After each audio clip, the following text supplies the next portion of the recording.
diha kaninyong tanan isuroy ta mo diri sa mga ginatawag na San Jose Overpoint or Overview. Oh my God. Grabe kanindot diri at pero disclaimer ha, dili pa na siya open for public ang tag-iya wala pa siya ka-decide kung kano sa sila mag-opening na pila yung entrance. So far, so good na siya. Para sa ila, di pa daw ni siya prepared to open to the public. So, mo nang, dili sa nako suggested ng mga tumudiri kay. Di pagyapon mo nila pasudlon kay. Wala ka jud sila ka-decide. Ginapanindot nila ha. Di pa ingon na nindot jud kaayo kay gusto pa nila i-improve.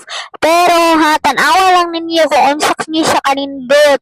Bongga kaya mga bulak diri ana. Sila jud ang nag-landscape ani sila nagatiman sa mga bulak ang tag-iya. Kay sila mag-asawa hilig sila og bulak sila jung duha. Anang passion nilang mag-alaga og mga bulak, mga bisan unsa nga bulak. So mo nang nakita niyo dira kanya-kanyang color-color ang mga bulak kay sila ra jud nagtanom ana. So, ang pinaka-the best diri ang sunset Promise, pindot jud kayo ang sunset diri kay nang tumid diri mga hapit na mga 5 PM. So, palubog na yun ang adlaw. Very perfect mo ato diri kay.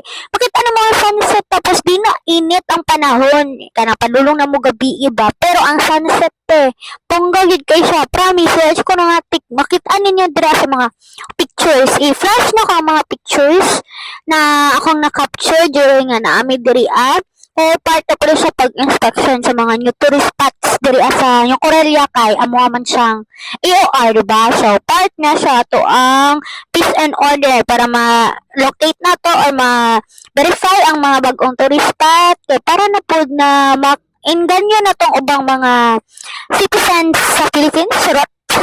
So, mo na siya mga kuha na ko ng mga pictures. So, diba, bongga kayo. Define kay mga colors sa mga bulak. Tapos na sila yung mga pa-landscape na mga bumbil. And then, other form of mga bulak. So, soon i-announce po na mo kung puhon. Mo-open na sila for public. So, walang sa to mga invite God bless.